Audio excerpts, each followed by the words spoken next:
The moment my daughter looked me in the eye and said, "Mom, your kindness isn't real.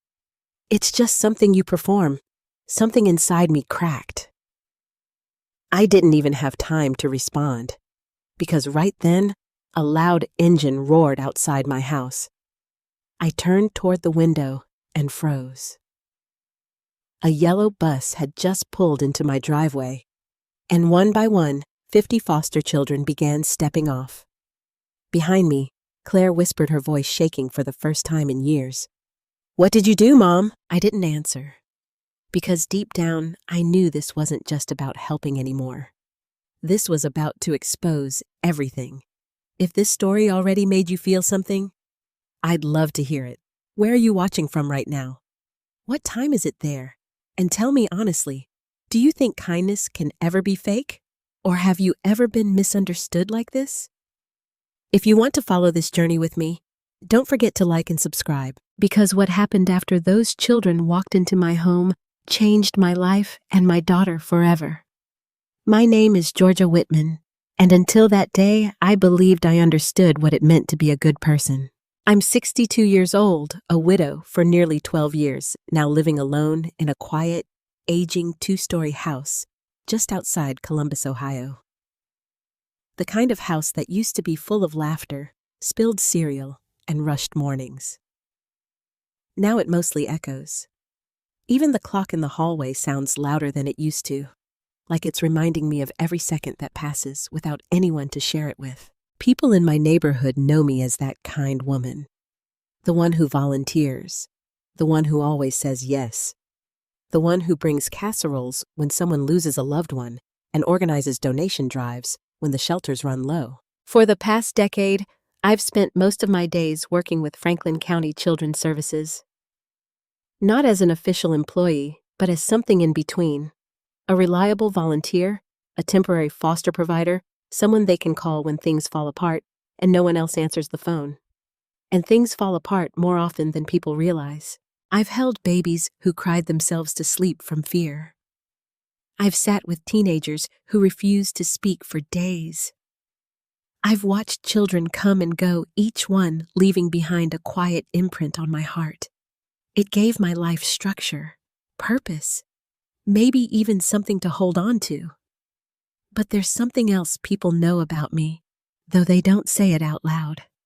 I have a daughter, Claire Whitman, 35 years old, brilliant, successful, sharp in ways I never quite was. She lives in Chicago, working as a corporate attorney, the kind of job that comes with long hours, expensive suits, and very little room for softness. We talk. Technically. Phone calls on holidays. Short visits once or twice a year. Conversations that stay polite, safe, and carefully balanced, like walking across a frozen lake, never quite sure how thin the ice really is. But we don't connect. Not anymore. It wasn't always like that. When Claire was little, she used to follow me everywhere. She had this habit of slipping her small hand into mine without asking, like it was the most natural thing in the world. She would sit at the kitchen counter while I cooked, telling me stories about her day in a way that made everything sound important, even what she had for lunch. She used to look at me like I was everything, and I suppose back then, I thought that would always be enough. Then Daniel died. My husband, her father. He was the kind of man people trusted without hesitation. The kind who stopped to help strangers on the side of the road, who never hesitated when someone needed him. The day he died, he had pulled over to help a family whose car had broken down during a storm. A truck lost control on the wet highway, and just like that, everything we knew was gone. I don't remember much from the weeks after, just fragments, silence. The weight of grief pressing down so hard it made it difficult to breathe. I remember sitting in the living room long after the sun went down, staring at nothing, while Claire stayed in her room with the door closed. We were grieving in the same house, but somehow we were completely alone. At first I tried to be strong, for her. I made meals, I showed up to school meetings, I said the things people expect a mother to say, But inside, I was unraveling. And somewhere along the way, I found my way to the Children's Center. It started small. Just helping out once it started small. Just helping out once a week. Sorting donations. Reading to kids. Being present in a space that needed more hands, more patience, more heart than it had. Those children, they were hurting too. And somehow sitting G with them made the pain inside me feel weak. Sorting donations, reading to kids, being present in a space that needed more hands, more patience, more heart than it had. Those children, they were hurting too. And somehow sitting with them made the pain inside me feel quieter, manageable. So I kept going. More days, more hours, more responsibilities, until it wasn't just something I did. It became who I was. What I didn't realize, what I didn't allow myself to see, was what it looked like from Claire's side. A mother who was physically there, but emotionally somewhere else. A woman who could sit for hours comforting a stranger's child, but didn't always notice the silence in her own daughter's room. There were birthdays I celebrated late. School events I missed because something urgent came up at the center. Moments that at the time felt like small sacrifices for something bigger. But for Claire, they weren't small at all. They were everything. And over time, something between us shifted. Not all at once. Not in a dramatic explosion, just slowly. Like a door closing inch by inch until one day you realize it's completely shut. Now when Claire visits, which is rare, she walks through the house like she's stepping into a place she no longer belongs to. She notices the changes. The extra beds I've set up in the spare rooms. The boxes of donated clothes stacked neatly in the hallway. She notices everything, and she doesn't hide how she feels about it. "You're still doing this?" she asked the last time she visited, standing in the doorway with her arms crossed. I had smiled, thinking she was just making conversation. "They need help, Claire." She didn't smile back. "They always need help," she said, but I guess so did I. At the time, I didn't know what to say, so I said nothing. That's something I've done too often in my life, mistake silence for peace. The morning she arrived this time, the air already felt different, tense. She hadn't come home in almost a year, and when she stepped out of her car, there was no hesitation, no warmth. Just a brief nod, like we were acquaintances meeting by obligation. We went through the motions, coffee at the kitchen table, small talk about the weather, her job, my volunteering, everything carefully neutral. Until it wasn't. Because beneath that quiet surface, something had been building in Claire for years, and I suppose, in a way, it had been building in me too. I just didn't realize how close it was to breaking. Not until she looked at me that afternoon, with eyes that no longer held the softness I remembered, and said the words that would change everything. Words I can still hear clear, as if they were spoken yesterday. "Mom, your kindness isn't real." And just like that, the life I thought I understood began to unravel. "Mom, your kindness isn't real." Claire didn't raise her voice when she said it. That was what made it worse. If she had shouted, if she had thrown something slammed, a door cried, maybe I could have understood it as anger. Temporary. Emotional. Something that would pass. But this was calm, measured, final. I remember standing there in the kitchen, my hands still wrapped around a mug of coffee that had long gone cold. I stared at her, waiting, hoping for her to soften, to take it back, to say she didn't mean it the way it sounded. But Claire didn't look away. She held my gaze with a steadiness that told me she had been carrying this for a long time. What? What do you mean? I finally asked, my voice quieter than I expected.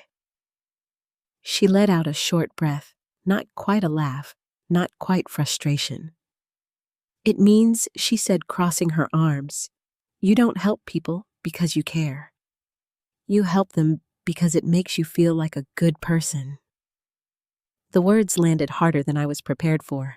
That's not fair, I said quickly, almost instinctively. You know that's not true. Do I? She shot back, tilting her head slightly.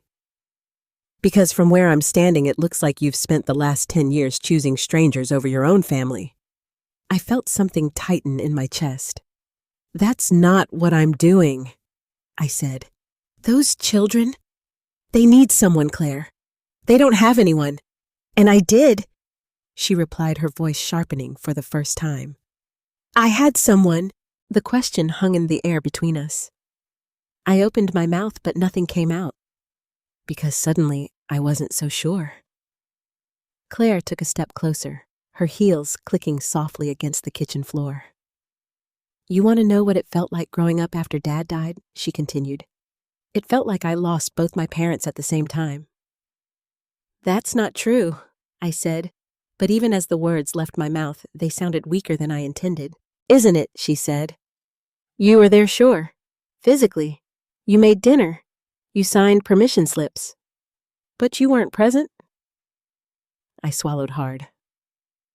That's not fair, Claire, I repeated, but this time it came out slower, less certain. She laughed then, a short, bitter sound. You missed my 16th birthday because one of your emergency cases needed you, she said. Do you remember that? I hesitated. Of course, I remembered there had been an emergency, a child placed suddenly late at night, a situation that couldn't wait. But the birthday, the exact details blurred together in my memory, lost among years of similar moments. Claire noticed my hesitation. That's what I thought, she said quietly. I called you, I said quickly. I remember calling you that night. You left a voicemail, she corrected, at 11:43 p.m. Her precision stunned me. You said you were proud of me, she continued. You said we'd celebrate later. I nodded slowly. And we did, didn't we? She shook her head. No, Mom, she said. We didn't. The room felt smaller suddenly, like the walls were closing in. There was my college graduation. She went on, her voice steady, but her eyes growing darker. You showed up late. Half the ceremony was already over. I had a placement that morning, I said, my voice rising slightly. A child who had nowhere else to go. And I had one day, she interrupted. One day that mattered to me, and you still chose them. I didn't choose. You always choose them, she said firmly. Silence fell again, but this time it wasn't empty. It was heavy, filled with things neither of us had said out loud until now. I felt my grip tighten around the mug in my hands. You're asking me to feel guilty for helping people? I said slowly. For trying to do something good with my life. I'm asking you to admit that it wasn't always about them, Claire replied. Sometimes it was about you. I stared at her. I don't even know what that means, I said. It means, she said, stepping closer again, her voice dropping just slightly. You needed to feel needed, and those kids gave you that. The words struck something deep inside me, because there was a part of me small quiet buried that recognized the truth in them. But I wasn't ready to face that. You're twisting things, I said, shaking my head. You're turning something good into something selfish. Because there was a part of me, small, quiet, buried, that recognized the truth in them. but I wasn't ready to face that. "You're twisting things," I said, shaking my head. "You're turning something good into something selfish." "Am I?" she asked. "Then answer me this." She leaned forward slightly, her eyes locked onto mine. "When was the last time you showed up for me without it being squeezed in between everything else?" I opened my mouth, closed it, searched my memory, and found nothing clear enough to offer. Claire saw it in my face, that moment of realization, that flicker of doubt, and something in her expression changed, not softer, not kinder, but sadder. "Exactly," she said, quietly. I felt my chest tighten, my heart beating harder than it had any right to. I did the best I could. I said, my voice breaking just slightly. "After your father died, I was trying to survive, Claire. I was trying to keep going, and I wasn't," she asked. The question hit me harder than anything else she had said, because the truth was, she had been. Alone, in her room, in a house that no longer felt like home. I didn't realize I started, but the words felt inadequate the moment they left my mouth. Claire shook her head. "No," she said. "You didn't." Another silence, but this one felt different, less explosive, more final. "I used to think you were the most selfless person I knew," she said after a moment. "I used to tell people how lucky I was to have you as my mom."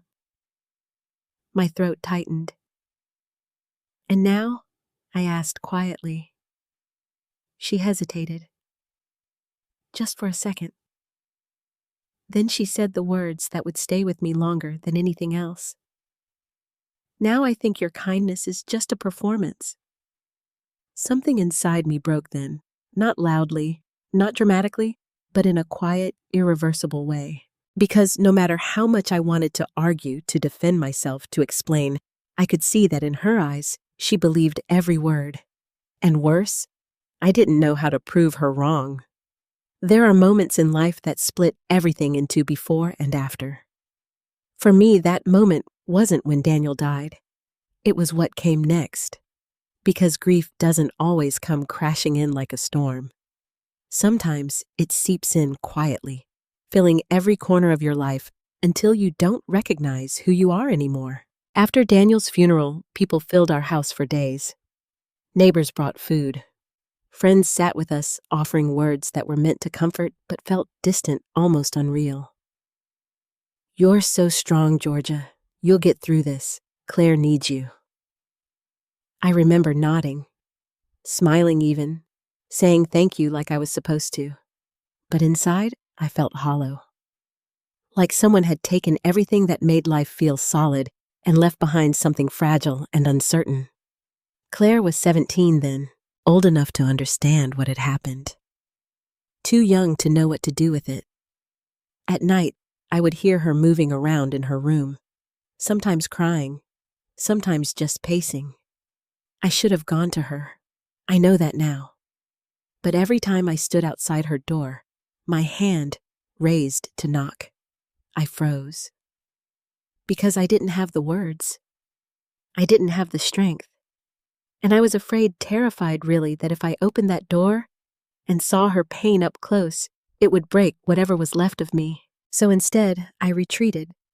Not all at once, not consciously, just little by little. I started spending more time outside the house, running errands that didn't need to be run, sitting in my car longer than necessary before going inside. Anywhere but there. Anywhere but in the silence that reminded me of everything we had lost. The first time I walked into the Children's Center, it wasn't part of some grand plan. It was raining that day. I had been driving aimlessly, trying to outrun the heaviness in my chest, when I saw the building. A simple sign out front, Franklin County Children's Services. I don't know what made me stop. Maybe it was the thought that somewhere inside there were people who needed help. Or maybe it was the hope that helping them might make me feel less helpless. I went in, asked if they needed volunteers. They always do.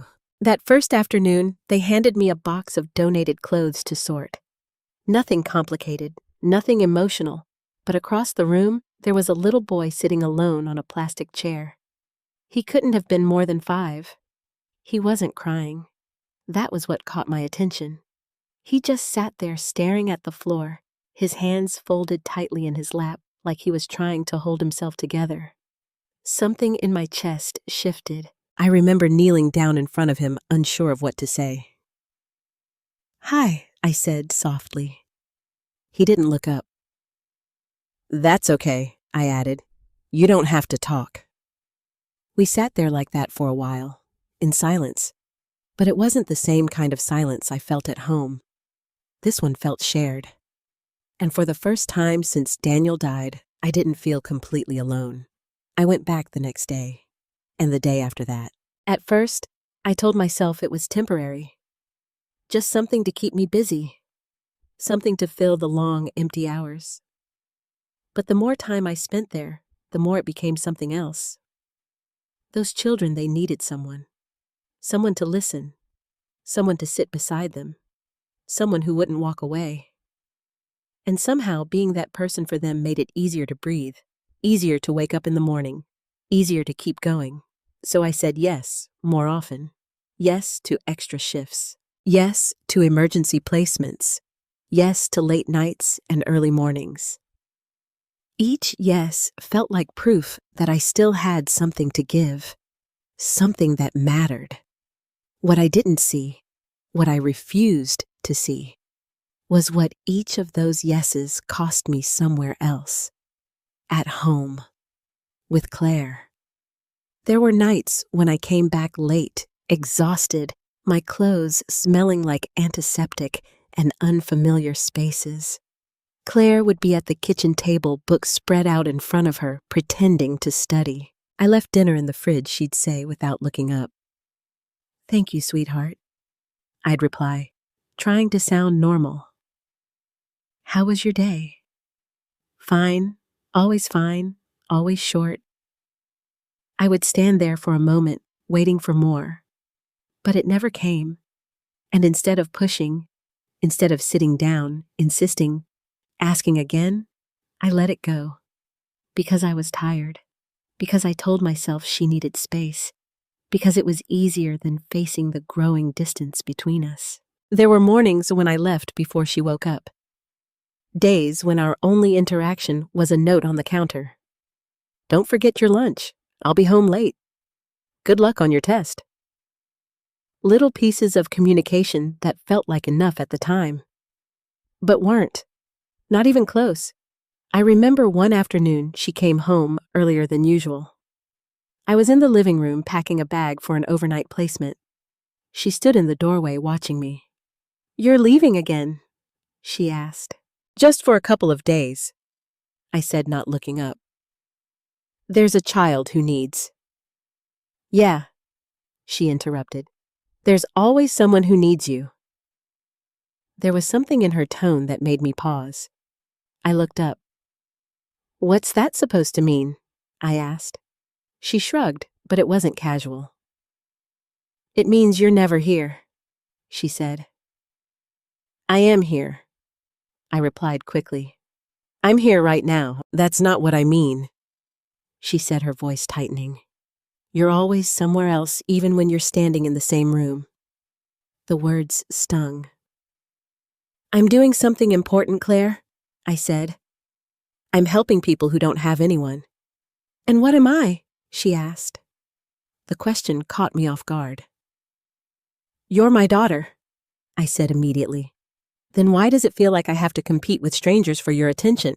I didn't know how to answer that, so I did what I had been doing for months. I avoided it. "Claire, you're overreacting," I said gently. "This is just a difficult time for all of us." Her expression changed then. Not angry, not even sad, just closed. Right, she said quietly. It's just a difficult time. And with that, she turned and walked away. I told myself she would understand one day. That when she was older, she would see the value in what I was doing. That she would be proud of me. But understanding doesn't grow in silence, and pride doesn't replace presence. By the time Claire left for college, the distance between us had already taken root. We hugged at the airport. We said the right things. I'll call you. I love you. But something essential had already slipped through our fingers. Something neither of us knew how to hold on to anymore. Looking back now, I can see it clearly. All the moments I thought were small. All the times I chose to go where I was needed without realizing I was leaving behind someone who needed me just as much. At the time, I believed I was saving others. I didn't realize I was slowly losing my own daughter. I didn't sleep much that night after Claire said those words. Your kindness isn't real.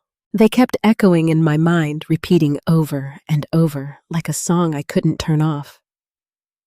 I lay in bed, staring at the ceiling, watching shadows shift as the streetlight outside flickered through the curtains.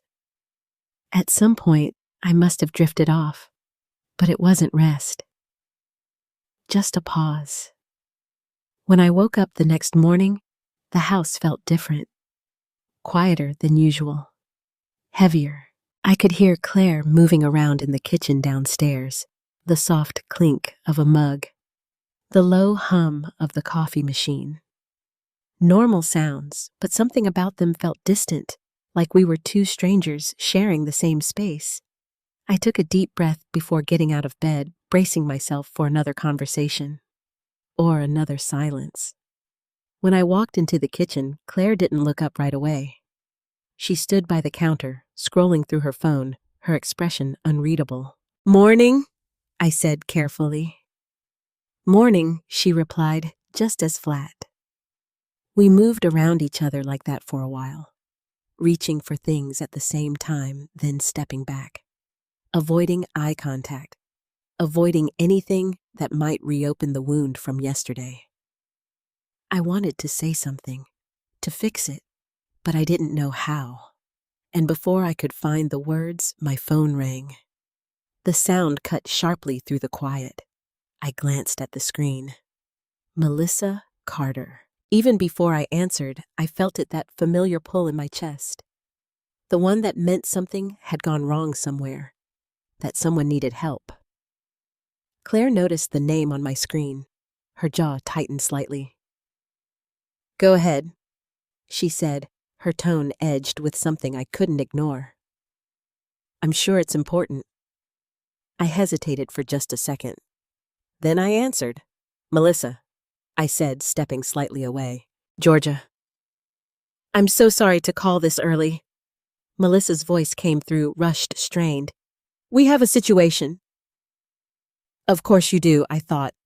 There's always a situation. What's going on? I asked, my heart already starting to race. We had an emergency relocation late last night, she explained. Multiple homes fell through at the last minute. We're completely overwhelmed. How many kids? I asked. There was a pause on the other end. 50. I blinked. I'm sorry, did you say 50? Yes, she said. A group placement fell apart. We've been trying to redistribute them, but every foster home is at capacity. We've contacted everyone we can. I leaned against the counter, trying to process it. 50 children? Not one. Not two. 50. And you're calling me because? I said slowly, though I already knew the answer. Because you're the only person I trust who might even consider it, Melissa said honestly. I know it's a lot. I know it's beyond what anyone should reasonably ask, but we don't have anywhere else to put them, not even temporarily. I glanced over at Claire. She was watching me now, not pretending anymore, just watching, waiting. How long? I asked. A few days, Melissa said quickly. Maybe a week at most, just until we can find proper placements. We'll send staff. Supplies, whatever you need, a few days. That's what they always say. But even a few days with 50 children? My mind raced through everything it would take. Beds, food, space, energy. I wasn't sure I still had. And then almost automatically another thought surfaced. Claire is here. For the first time in a long time. This could be a chance. To talk. To fix something. To be present. I felt the weight of that choice settle in my chest. Melissa's voice cut through my thoughts again. Georgia, I know this is a lot to ask. You can say no. I understand if you can't do this. Say no. The words echoed in my mind. Say no and stay here. Say no and choose my daughter. Just this once. I looked at Claire again. She didn't say anything, but there was something in her expression. Something guarded. Something expectant. As if she already knew what I was going to do and was just waiting to be proven right. I started. My voice caught. I swallowed. Tried again. I'll do it. The words left my mouth before I could stop them. Before I could rethink them. Before I could choose differently. On the other end of the line, Melissa let out a breath of relief. Thank you, she said quickly. Thank you, Georgia. You have no idea what this means. But I did. I knew exactly what it meant. We'll have a bus there within the hour, she continued. Staff will arrive shortly after. I'll coordinate everything. You won't be alone in this. Within the hour. Everything was moving too fast. Okay, I said quietly. We'll be ready. I hung up the phone slowly. The kitchen felt impossibly still. Claire hadn't moved. 50? She said finally, her voice low. I nodded. They don't have anywhere else to go, I explained. It's just for a few days. She let out a sharp breath, shaking her head. Of course, she muttered. Claire, I started. You didn't even ask me, she said. You didn't even ask me, she said, cutting me off. You didn't even hesitate, she continued, her voice rising slightly now. Not for a second. That's not fair, I said quickly. I did think about it, cutting me off. You didn't even hesitate? She continued, her voice rising slightly now. Not for a second. That's not fair, I said quickly. I did think about it. For how long, she challenged. 5 seconds. 10. They needed help, I said, my tone sharpening despite myself. And I don't, she shot back. The words hit their mark. I'm not saying that, I replied, trying to stay calm. But this is an emergency. These kids, she repeated, her voice hardening, always come first. That's not true, I said. Then prove it, she said, stepping closer. Say no. Call her back. Tell her you can't do it. I froze. The idea felt impossible, not because I didn't care about Claire, but because I had already said yes. Because somewhere deep inside me saying no felt like failing something bigger than myself. I can't, I said quietly. Claire let out a bitter laugh. Of course you can't. It's not that simple, I tried to explain. They're counting on me. And what about me? She asked, her voice breaking just slightly now. When do I get to count on you? I didn't have an answer, and we both knew it. She shook her head slowly, stepping back. This is exactly what I meant, she said. This is why I said what I said.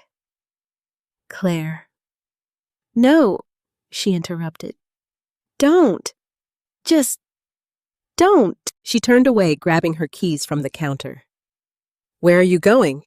I asked, panic flickering in my chest. Out, she said shortly.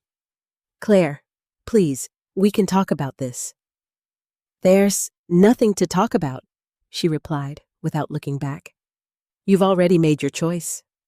The door slammed behind her, and just like that, she was gone. I stood there in the kitchen, the silence rushing back in around me. My phone still in my hand, my decision already made. And somewhere in the distance, I could hear it. The sound of the engine grew louder, low, heavy, unmistakable. I stood frozen in the middle of my kitchen, my heart pounding in a way that had nothing to do with urgency anymore. It felt like something else, something closer to dread.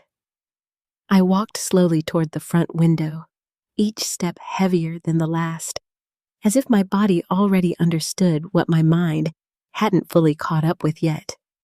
And then I saw it. A yellow bus. Not a school bus in the cheerful sense. No chatter, no backpacks bouncing against seats, no laughter spilling out through open windows. This one looked different, quieter, still. It pulled into my driveway with a slow, deliberate motion, gravel crunching beneath its tires. The engine idled for a moment before cutting off, leaving behind a sudden, almost eerie silence. I swallowed. This is it, I thought. You said yes. Now it's real. The door of the bus creaked open, and for a second, nothing happened. No one rushed out. No one spoke. Then one small figure appeared at the top of the steps. A little boy, maybe 6 or 7 years old. He hesitated before stepping down, his eyes scanning the unfamiliar surroundings like he was trying to understand where he had been brought and whether it was safe. Behind him, another child appeared, then another, and another. One by one, they stepped off the bus, some holding small plastic bags with their belongings, some clutching nothing at all, some looking around with wide, frightened eyes. Others staring straight ahead, their faces blank in a way that didn't belong on children. My chest tightened with each one. 50. Melissa hadn't exaggerated. There were so many of them. More than I could take in at once. Different ages, different expressions, but all carrying the same quiet weight. Uncertainty. I opened the front door before I even realized I was moving. The morning air hit my face, cool and sharp, grounding me just enough to keep going. Hi, I called out gently, forcing warmth into my voice. Hi, sweetheart, you're okay, you're safe here. Some of the younger ones looked up at me. A few didn't react at all. A woman stepped off the bus, next one of the staff members, clipboard in hand. Her expression tired but focused. Georgia, she asked, walking quickly toward me. Yes, I replied, stepping forward. Thank you for doing this, she said, her voice sincere. We're going to get them inside as quickly as possible. They've had a long night. Of course, I said, nodding. Bring them in. We'll figure everything out. We'll figure everything out. I said it like I believed it, like I had a plan. But the truth was, I didn't. Not really. As the children began filing into my house, the quiet space I had grown used to disappeared instantly. It filled with movement, with small footsteps, with whispers, with the soft rustle of plastic bags and nervous glances. The living room, once still and orderly, transformed in seconds into something else entirely. Alive, chaotic, fragile. I guided them gently, showing them where to sit, where to put their things, offering smiles that I hoped felt real even though my mind was racing. Kitchen's this way, I said to a group of older kids. There's water, snacks. Take whatever you need. One teenage girl nodded slightly, her eyes guarded. A younger boy clung to her sleeve, refusing to let go. I crouched down beside him. "Hey there," I said softly. "You're okay. You can stay with her." He didn't respond, but he didn't pull away either. Behind me, more children entered, more voices, more uncertainty, and suddenly it hit me, the scale of what I had agreed to. 50 children, in my home, for a few days. The thought alone made my head spin. I stood up slowly, scanning the room, counting faces, trying to remember names already being called out by staff, trying to anticipate needs I hadn't even fully grasped yet. And then, the front door opened again. I turned. Claire. She stood there frozen in the doorway, her eyes taking in the scene in front of her. Children everywhere, sitting on the couch, standing by the walls, clutching bags, watching her the same way they had watched me. Carefully, cautiously. Her gaze moved slowly across the room, then landed on me. "What is this?" she asked, her voice barely above a whisper. "This is what I told you about," I said, trying to keep my tone steady. "The emergency placement." She stepped inside slowly, closing the door behind her. Her heels clicked against the floor, sharp and out of place in the middle of all this quiet chaos. "You said 50, she said. "I thought you were exaggerating. I wasn't." She let out a breath, shaking her head slightly. "This is insane," she said louder now. A few of the children turned toward her voice. I lowered mine instinctively. "Claire, please no," she said, cutting me off, her frustration rising. "You don't just bring 50 children into your house like this. You don't even have the space?" "Well, make space," I said quickly, how she demanded. "Where are they going to sleep? What are they going to eat? Do you even have enough food for all of them?" "We'll figure it out," I repeated. "That's not a plan," she snapped. I felt my patience slipping, but I forced myself to stay calm. "It's temporary," I said. "Just a few days." "That's what you always say," she replied. Her voice dropped, then quieter, but sharper. "You always say it's temporary." The words stung more than I wanted to admit. "Claire," I said, stepping closer, lowering my voice so the children wouldn't hear. "They need help, right now. We can't just turn them away." "And what about me?" she asked again, her eyes locking onto mine. "Do I ever get to come first?"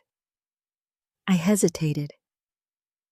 Just for a second, but it was enough. Her expression hardened. "Exactly," she said.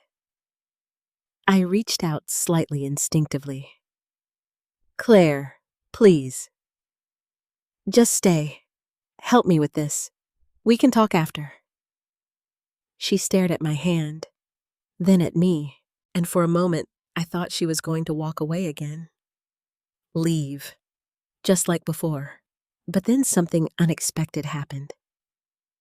She exhaled slowly, closed her eyes for a brief second, and when she opened them again, something had shifted. Not softened, but changed. "Fine," she said. The word surprised me. "I'll stay," she added, "but not for you." I frowned slightly. "Then for what?" Her gaze flicked toward the children. A small boy sitting alone near the corner, his shoulders hunched, his eyes fixed on the floor. "For them," she said quietly. I followed her gaze, and for the first time, I followed her gaze, and for the first time, since the bus arrived, I felt something different rise inside me. Not fear, not doubt, but something else, something fragile. Something that felt like maybe this wasn't just a disaster waiting to happen. Maybe, just maybe. Since the bus arrived, I felt something different rise inside me. Not fear, not doubt, but something else. Something fragile. Something that felt like maybe this wasn't just a disaster waiting to happen. Maybe, just maybe, this was the moment everything started to change.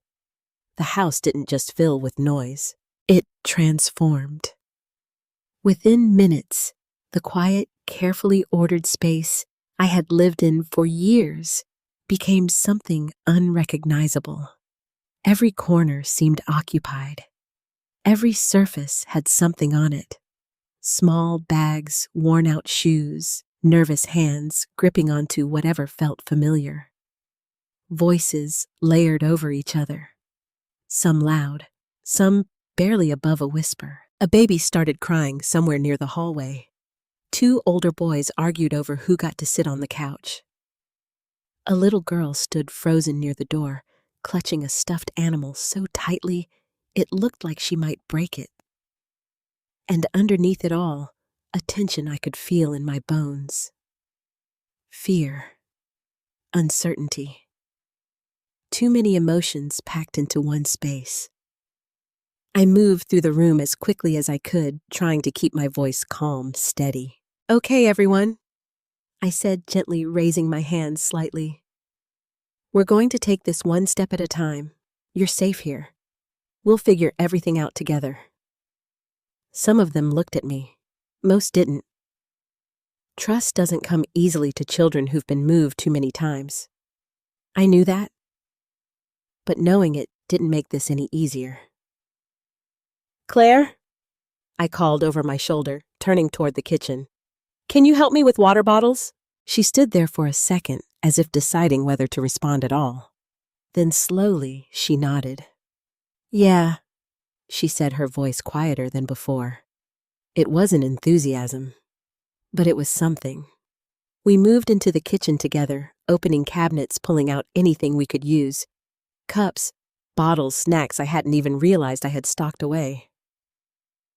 "This isn't going to be enough," she said under her breath, scanning the supplies. "I know," I admitted. "We'll make a list. Melissa said they're sending more." Claire let out a small, humorless laugh. "You really believe that?" she asked. I didn't answer right away, because part of me wasn't sure, but I couldn't let that doubt show. "We'll manage," I said instead. She didn't argue, but I could feel her watching me, measuring me, still deciding what she believed. We carried trays of water back into the living room, moving carefully through the crowded space. "Here," Claire said, kneeling down beside a group of younger kids. "You can each take one." Her tone had changed, softer, less sharp. It caught me off guard. A small boy reached for a bottle but hesitated, glancing up at her like he wasn't sure if he was allowed. "It's okay," she said, offering a faint smile. "Go ahead." He took it, and just like that, something shifted. Not in the whole room, but in a small, quiet way. I noticed Claire watching him as he twisted the cap open, struggling slightly with his small hands. Without thinking, she reached out and helped him. A simple gesture, but real. I turned away quickly, focusing on the rest of the room, because something about that moment stirred something in me I wasn't ready to examine yet. Hours passed. Or maybe it just felt like hours. Time became strange in the middle of all that movement. We tried to organize as best we could. Younger kids in the living room, older ones in the dining area. Blankets pulled from closets, extra pillows stacked wherever there was space. At some point, a staff member arrived with additional supplies, boxes of food, toiletries, paperwork I barely had time to look at. I signed things without reading them fully. Trusted that we'd sort it out later. Because right now, survival was the only priority. Georgia, one of the staff members, said, approaching me with a clipboard. "We need to go over medical notes and special needs cases." I nodded, though my head was already spinning. "Give me a few minutes," I said. I just need to make sure everyone's settled." She gave me a sympathetic look. "Of course," she said. "Take your time." Take your time. The phrase almost made me laugh. There was no time. Not enough of it. Not for this. I moved through the house again, checking on each group, trying to memorize faces, names, anything that would help me keep track. And then I saw her. Claire. She was standing near the far corner of the living room, her arms crossed again, but this time, her posture wasn't defensive. It was uncertain. She was watching a group of kids sitting on the floor. One of them, a girl, maybe 8 years old, was rocking slightly back and forth, her hands covering her ears. The noise was getting to her. I could tell. Claire hesitated for a moment. Then slowly she stepped closer. "Hey," she said, her voice gentle. The girl didn't respond. Claire crouched down, lowering herself to the child's level. "It's a lot, huh?" she said softly. Still no response, but the rocking slowed. Just a little. Claire glanced around, then reached for a nearby blanket. She held it out, not forcing it, just offering. "You can use this," she said. "It might help." The girl hesitated. Then slowly she took it, wrapped it around herself. The rocking slowed even more. I stood there watching my breath caught somewhere between my chest and my throat. Claire didn't look at me. She stayed focused on the girl, speaking in that same soft, steady tone. "It's okay," she murmured. "You're safe here." The words hit me, because they sounded exactly like something I would say.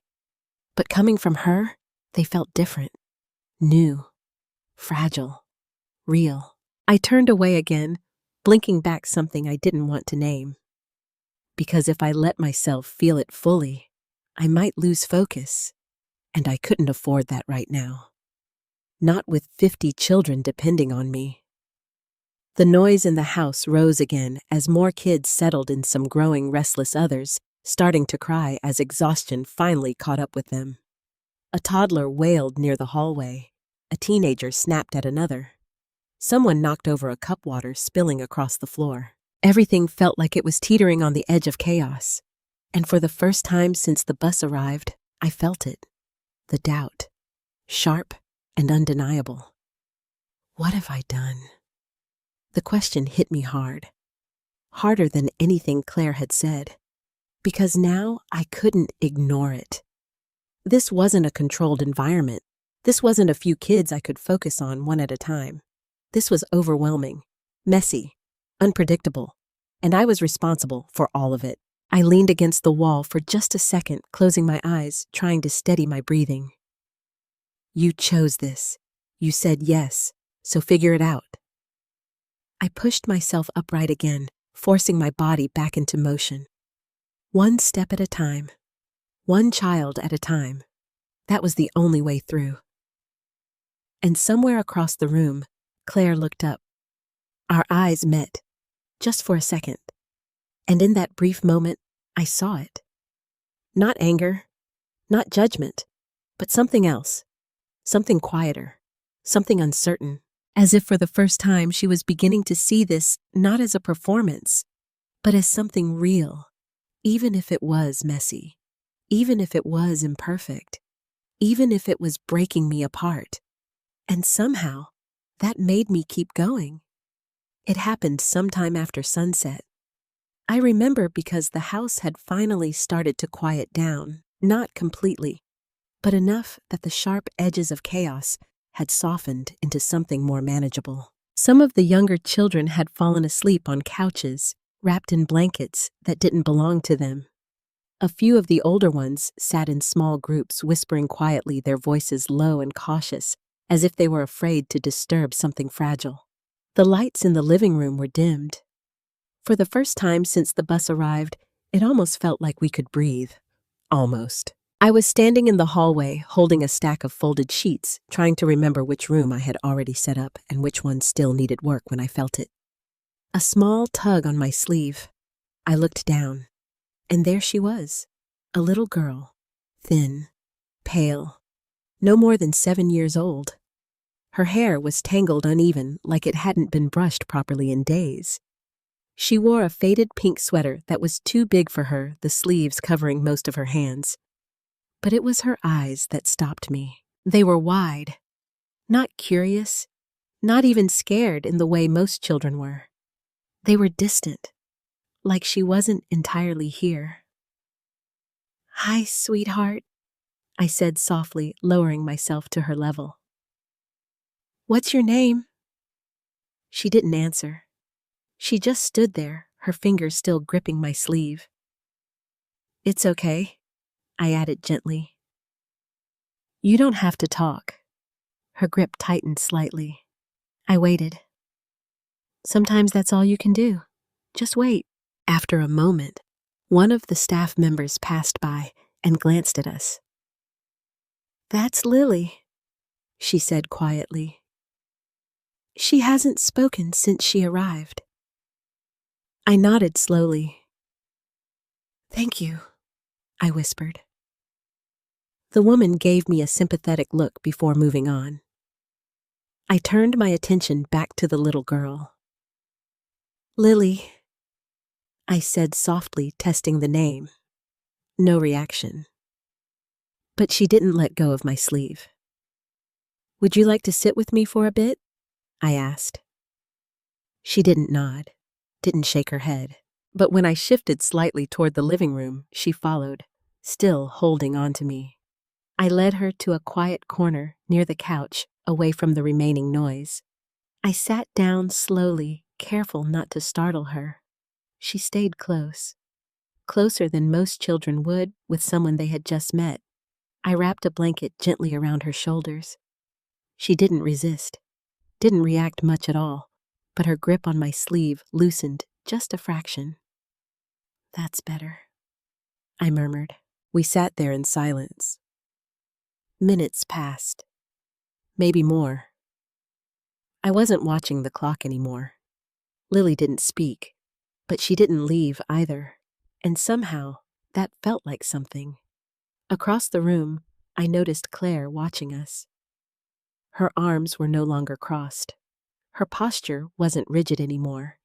She stood still, observing, not with judgment this time, but with something closer to curiosity. Or maybe confusion. I looked away, focusing on Lily again. "You can rest here," I said softly. "I'm not going anywhere." The words came out instinctively, but as soon as I said them, something inside me tightened. I'm not going anywhere. How many times had Claire needed to hear that, and how many times had I not said it? I swallowed the thought, quickly pushing it aside. Now wasn't the time. Lily shifted slightly, leaning just a little closer. Her head rested lightly against my arm. A small movement, but it felt enormous. I adjusted the blanket around her again, making sure she was warm. "You're safe," I whispered. The words felt different this time, heavier, more personal, like I wasn't just saying them to her, like I was trying to believe them myself. The house continued to settle around us. One by one, the voices faded. Doors closed softly. Footsteps quieted. Eventually, the only sounds left were the occasional creak of the floor and the soft breathing of sleeping children. And still, Lily didn't speak, but she didn't let go either. Hours passed. At some point, I realized my arm had gone numb from the way she leaned against me, but I didn't move. I couldn't, because the moment felt too fragile, too important. Claire approached slowly. I sensed her before I saw her. She crouched down a few feet away, careful not to disturb Lily. "She hasn't said anything?" she asked quietly. I shook my head. "No." Claire studied the girl for a moment. "There's nothing in her file?" she asked. "Not much," I replied. "Just that she stopped speaking after something happened." Claire frowned slightly. What kind of something? I hesitated. We don't always get the full story right away, I said gently. Claire didn't respond. She just kept looking at Lily, at the way the girl clung to me, at the way she refused to look up as if eye contact itself was too much. She trusts you, Claire said after a moment. The words caught me off guard. I don't know if it's trust, I said quietly. Sometimes it's just attachment. They hold on to whoever feels safe in the moment. Claire tilted her head slightly. And you're that person, she said. I didn't answer, because I wasn't sure how to, because part of me didn't want to admit how much that role meant to me. Claire shifted her weight, sitting down across from us. She didn't try to get closer, didn't reach out. She just stayed, watching, learning. And for the first time since she had arrived, she wasn't pushing back. She wasn't criticizing. She wasn't accusing. She was just present. I glanced at her briefly. You don't have to stay up, I said softly. It's been a long day. She shook her head. I'm fine. Silence settled between us again. But this silence felt different. Less sharp, less defensive, more uncertain. Claire looked down at her hands, then back at Lily. How long do you think she'll be like this? She asked. I don't know. I admitted. Every child is different. Claire nodded slowly. And you just sit with them? She asked. Sometimes, I said. Sometimes that's all they need. She let out a small breath. That's it, she said. Just being there? I looked at her then, really looked at her. Yes, I said quietly. Sometimes that's everything. Claire didn't respond right away. Her gaze lingered on Lily again. On the way, the girl had finally closed her eyes. On the way, her body, though still tense, had begun to rest. And I saw it. That shift. Subtle, but real. Something inside Claire was changing. Not completely, not all at once, but enough. Enough to make her question what she thought she knew. Enough to make her see that this wasn't easy. That this wasn't a performance. That this quiet, exhausting, fragile moment was something else entirely. Claire leaned back slightly, her voice softer than I had heard it all day. She hasn't let go of you once, she said. I glanced down at Lily. No, I replied. Claire watched us for a few more seconds. Then she said something I didn't expect. She looks like she needs you. I didn't answer, because for the first time, I realized something else. Lily wasn't the only one. Sometime in the middle of the night, I must have drifted off. Not properly asleep. Just somewhere between exhaustion and awareness. Because when I opened my eyes, the first thing I felt wasn't confusion. It was stillness. A kind of fragile, delicate stillness that only comes after chaos has burned itself out. The house was quiet. Not empty, never empty, but quiet in a way that felt almost sacred. I didn't move at first. Lily was still leaning against me, her small body curled into my side, her breathing slow and steady now. She had fallen asleep, really asleep. Not the restless, tense kind I had seen earlier, but deep, peaceful. And somehow, that felt like a victory. A small one, but real. Carefully, I shifted my arm just enough to restore feeling to it, wincing slightly as pins and needles shot through my fingers. Lily stirred. I froze. But she didn't wake. Her grip on my sleeve tightened slightly, even in sleep. like she was afraid that if she let go, something would disappear. I swallowed, because I understood that feeling more than I wanted to admit. Across the room, I saw Claire. She had fallen asleep on the couch, one arm draped over the side, her head tilted at an uncomfortable angle. A blanket I didn't remember giving her was wrapped loosely around her shoulders. For a moment, I just watched her, really watched her. And I realized something that made my chest ache. She looked younger like this. Not the sharp, guarded woman who had stood in my kitchen accusing me just yesterday, but the girl she used to be, before everything got complicated, before I let the distance grow. I stood slowly, easing Lily onto the couch as gently as I could. She stirred again, her fingers searching blindly until they found the edge of my sleeve. I leaned down, placing my hand lightly over hers. "It's okay," I whispered. "I'm right here." Her grip relaxed.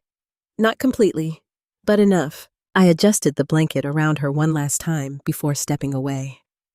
My legs felt stiff, my body heavy from hours of tension, but there was no time to rest. There never was. I moved quietly through the house, checking on each room.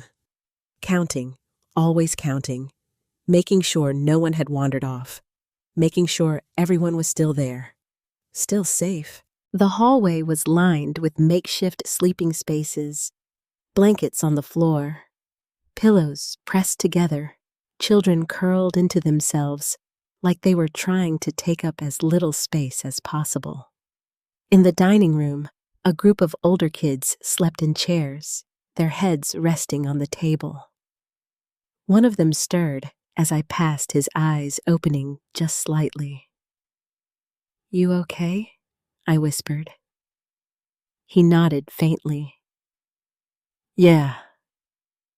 His voice was hoarse, tired. I gave him a small smile. "Try to get some rest," I said. He didn't respond, but his eyes closed again. I continued moving slower now, more deliberate, because in this quiet, everything felt more visible, more real. And then I heard it. A sound, soft, barely there, but unmistakable. Crying. I stopped, listened. It wasn't loud. Not the kind of crying that demands attention. This was different, hidden, controlled, like someone trying very hard not to be heard. I followed the sound down the hallway, my steps careful, quiet. It led me to the laundry room. The door was slightly open. I pushed it gently. And there she was, Claire, sitting on the floor, her knees pulled up to her chest, her face buried in her arms, crying. For a moment, I didn't move, didn't speak. Because something about the sight of her like that alone, trying to hide her pain, made my heart twist in a way I couldn't ignore. I knocked softly against the doorframe. She froze, her shoulders tensed. "Claire," I said gently. She wiped at her face quickly, turning away slightly. "I'm fine," she said, her voice tight. The same word she had used all those years. The same word I had accepted without question. The same word that meant anything but fine. I stepped inside, slowly closing the door behind me. "You don't have to do that," I said quietly. Do what she asked, not looking at me. Pretend. She let out a small, shaky breath. "I'm not pretending," she muttered. I didn't argue. I just sat down on the floor across from her. Not too close, but not far either. We stayed like that for a moment, in silence.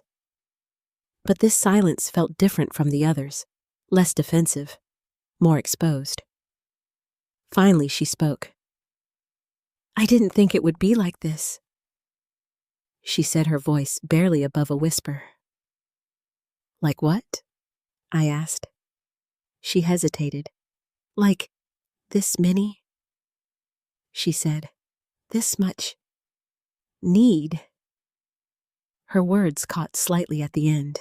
I nodded slowly. Yeah, I said. It's a lot. She laughed quietly, but there was no humor in it. That's an understatement. I gave a small, tired smile. It usually is. She looked up at me then.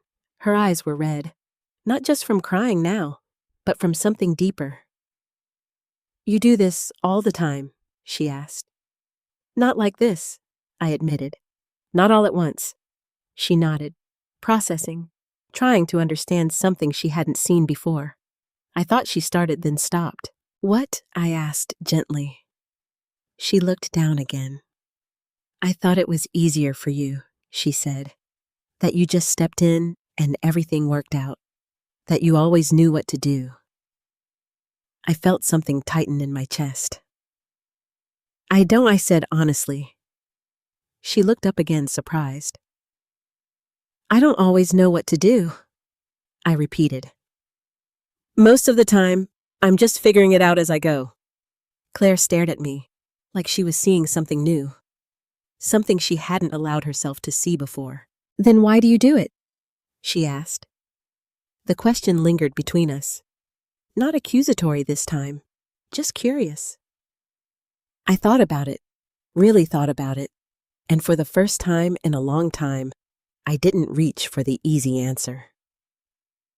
I think, I said slowly, because I remember what it feels like to be lost. Her expression softened slightly. And this helps, she asked. Sometimes, I said.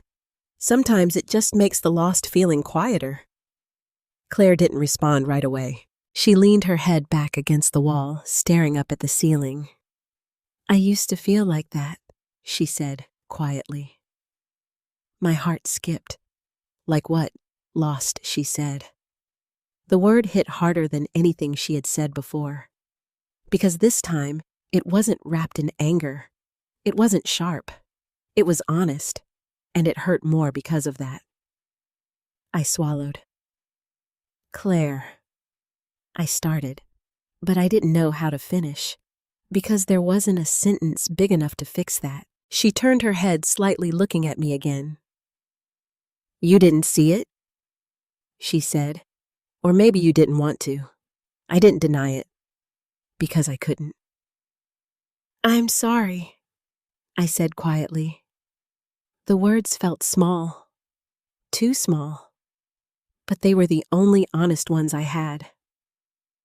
Claire studied my face for a moment, as if deciding whether to believe me, or whether it was true whether to believe me, or whether it even mattered anymore. Then she looked away again. I don't know if that changes anything, she said. I know, I replied. Silence again. But this time, it didn't feel like distance. It felt like something else, something fragile, something unfinished. Claire wiped at her face again, taking a slow breath. Those kids, she said softly. They really don't have anyone, do they? I shook my head.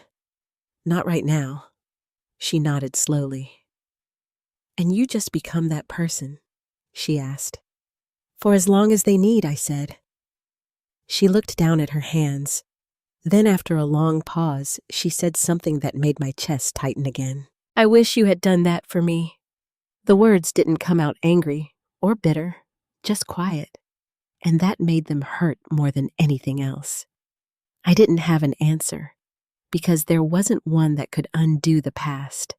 But maybe, just maybe, there was still time to change what came next.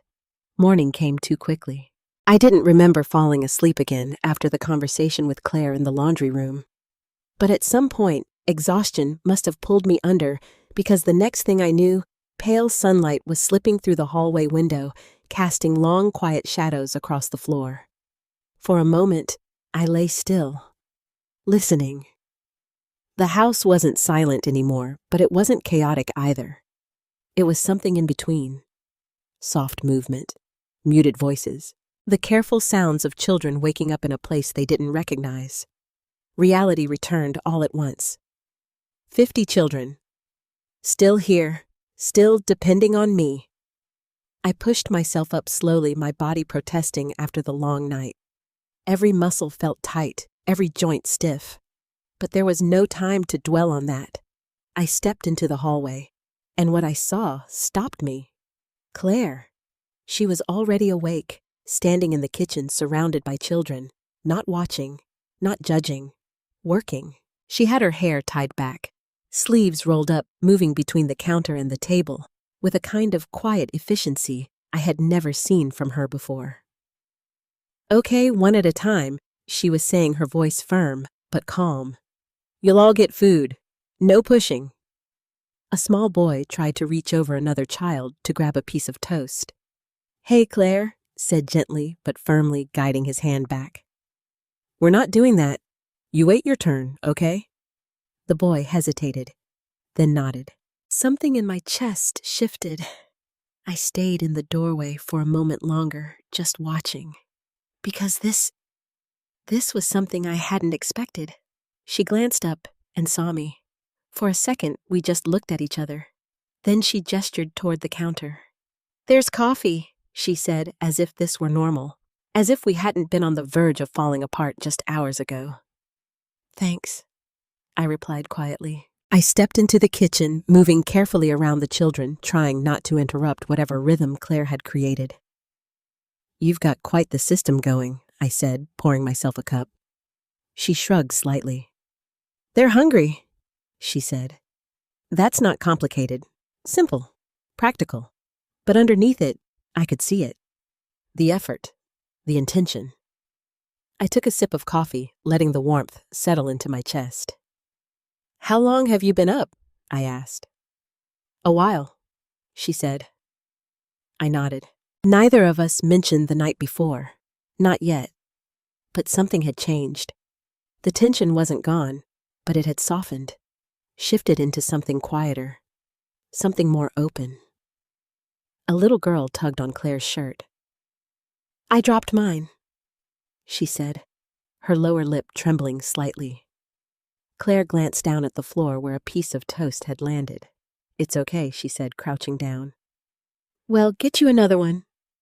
The girl sniffled. "But that was my only one." Claire shook her head gently. "No, it wasn't. There's more." "You're okay." She stood up, grabbing another slice and handing it to the girl. "Here," she said. "See, no problem." The girl's face relaxed. "Thank you," she whispered. Claire gave her a small nod. "You're welcome." I watched the exchange carefully, because it wasn't just the action. It was the tone, the patience, the way Claire didn't rush it, didn't dismiss it. She stayed present, and for a moment I felt something unfamiliar. Not guilt, not exactly, something closer to realization. Maybe this wasn't just about me anymore. Maybe something else was happening here. Something bigger than either of us expected. A sudden crash broke the moment. A cup hit the floor, shattering into pieces. The room froze. A boy, maybe 9 or 10, stood near the table, his face pale, his hands shaking. "I didn't mean to," he said quickly. "I didn't mean to." "It's okay," I said, immediately stepping forward. "No, it's not," he insisted, his voice rising. "They always get mad when I break things." "No one's mad," Claire said firmly. He shook his head, panic flashing in his eyes. "You don't understand," he said. I said no one's mad," Claire repeated, her voice steady, grounding. She walked over slowly, careful not to startle him. "Accidents happen," she added. "It's just a cup." He stared at her, like he didn't believe her, like he was waiting for the other reaction. The yelling, the punishment, the part he was used to. But it didn't come. Claire picked up a towel and began carefully wiping the floor. "See," she said calmly. "We clean it up, and that's it." The boy didn't move, didn't speak. But the tension in his shoulders eased just a little. I watched Claire as she worked, and suddenly I saw it. Not just what she was doing, but what she was learning, what she was feeling. This wasn't performance. This wasn't obligation. This was understanding. Slow, uncomfortable, but real. "Can you grab the dustpan?" she asked, glancing at me. I blinked, slightly pulled from my thoughts. "Of course," I said. I moved to the cabinet, handing it to her. Our hands brushed briefly, and for a moment, we both paused. Just a second, but enough. Enough to acknowledge something unspoken between us. We were in this together now, whether we had planned it or not. The morning continued like that. Messy, unpredictable, but working. We coordinated without needing to say much. She handled the kitchen. I moved between rooms, checking on the others, making sure everyone had what they needed. At some point, staff arrived again, bringing more supplies, more structure. But even then, something was different. Because this time, I wasn't carrying everything alone. Claire was there. Present. Engaged. And then Lily. I spotted her standing in the doorway of the living room, clutching her blanket, her eyes scanning the room slowly. She looked different. Still quiet. Still distant. But less frozen. Less withdrawn. She saw me, and for the first time, she didn't hesitate. She walked toward me. Small steps. Careful, but deliberate. I knelt down as she approached. "Good morning, Lily," I said softly. She didn't speak, but she stopped in front of me. Close enough that I could see the tiny changes in her expression. The way her eyes lingered, the way her grip on the blanket loosened just slightly. And then she reached out, her small hand wrapping around my sleeve again. But this time, it felt different. Not desperate, not clinging, just intentional, like a choice. I smiled gently. "I'm right here," I said. She didn't respond, but she didn't look away either. Behind me, I heard Claire's voice.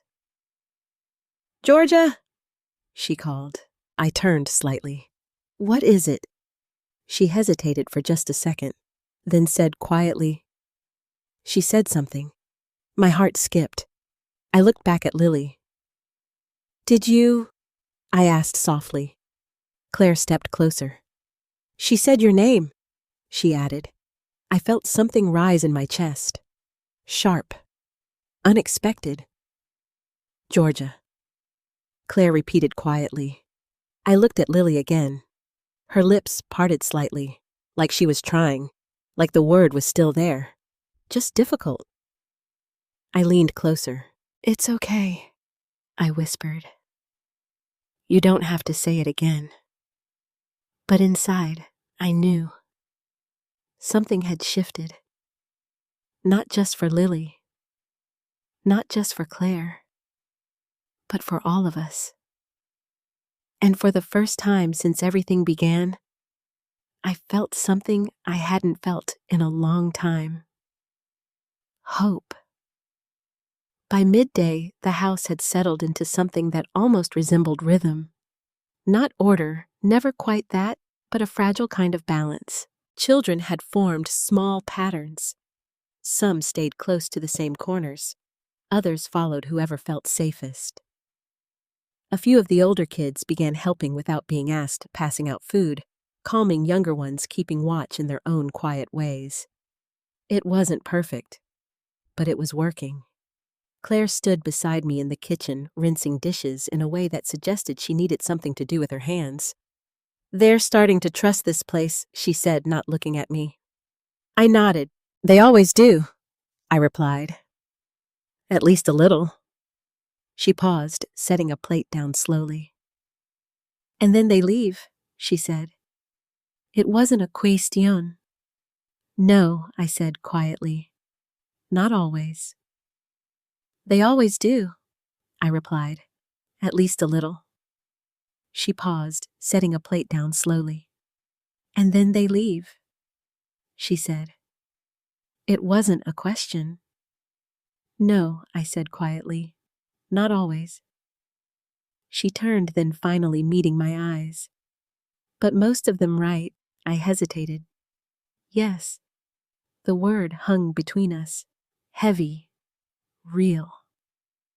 Claire exhaled slowly, leaning back against the counter.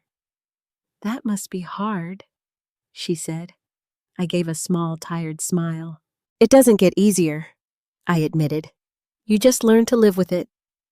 She looked like she wanted to say something else, but before she could, a scream cut through the house. Sharp. Panicked. Everything froze. Claire and I looked at each other for a split second before moving at the same time. The sound came from upstairs. We rushed toward it, our footsteps echoing louder than anything else in that moment. When we reached the hallway, we saw him. A teenage boy, maybe 14, backed into the corner near one of the bedrooms.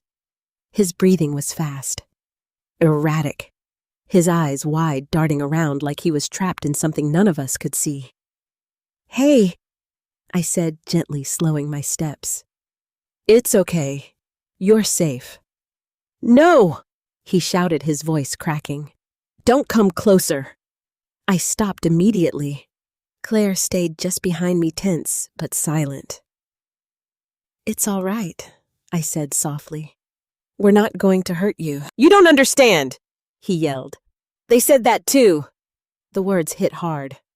I lowered myself slightly, trying to appear less threatening. What's your name? I asked.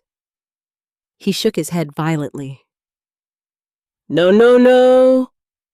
His hands were shaking now, his whole body on edge like it might break at any second. And then I saw it. The small object in his hand, a piece of broken glass. My heart dropped. Okay, I said, keeping my voice as steady as I could. You're holding something sharp. Can you put it down for me? No, he shouted again. Stay back. Claire stepped slightly to the side, her voice softer than I expected. Hey, she said. No one's coming any closer. You're okay. He glanced at her. Just for a second. But it was enough. Just breathe, she added quietly. You're not there anymore. His expression flickered. Confusion, fear, disbelief. I know it feels real, Claire continued. But you're here now. You're safe. I turned my head, slightly surprised by the way she spoke. There was no hesitation, no uncertainty, just calm, grounded. Like she understood something deeper than I did in that moment. The boy's breathing slowed just a little. Can you tell us your name? I asked again, gently. He hesitated, then barely audible Marcus. Hi, Marcus, I said softly. I'm Georgia. This is Claire. His grip on the glass didn't loosen, but he didn't raise it either. That thing you're holding, Claire said carefully. It's not helping you right now. It's just making it harder. His grip on the glass didn't loosen, but he didn't raise it either. That thing you're holding, Claire said carefully. It's not helping you right now. It's just making it harder. He looked down at it, like he hadn't fully realized it was there. Can you set it on the floor? She asked. We won't come closer until you do. A long pause. The tension stretched thin. Then slowly, his hand lowered. The piece of glass fell to the floor with a soft clink. I exhaled quietly. Thank you, I said. He didn't respond, but his shoulders dropped slightly. Claire stepped forward just a fraction. Can I sit here? She asked, gesturing to the floor a few feet away. He didn't answer, but he didn't protest either. She took that as permission, sitting down slowly, keeping her movements deliberate. I followed her lead, staying close, but not too close. "Do you want to tell us what happened?" Claire asked. Marcus shook his head. "No," he whispered. "That's okay," she said. "You don't have to." Silence settled again. But this silence wasn't empty. It was careful, respectful. After a moment, Marcus spoke again. "They locked me in a room," he said, his voice distant. "When I got too loud, my chest tightened." Claire didn't react outwardly, she just nodded slightly. "That shouldn't have happened," she said calmly. He let out a shaky breath. I thought it was happening again." "It's not," she said firmly. "You're not there anymore." His eyes filled with tears. "I don't know how to stop it," he admitted. "Claire glanced how to stop it," he admitted. Claire glanced at me briefly, then back at him. "Sometimes you don't stop it," she said. "You just let it pass." He frowned slightly. "Confused?"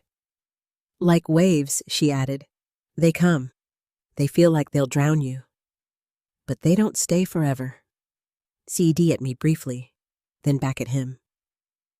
"Sometimes you don't stop it," she said.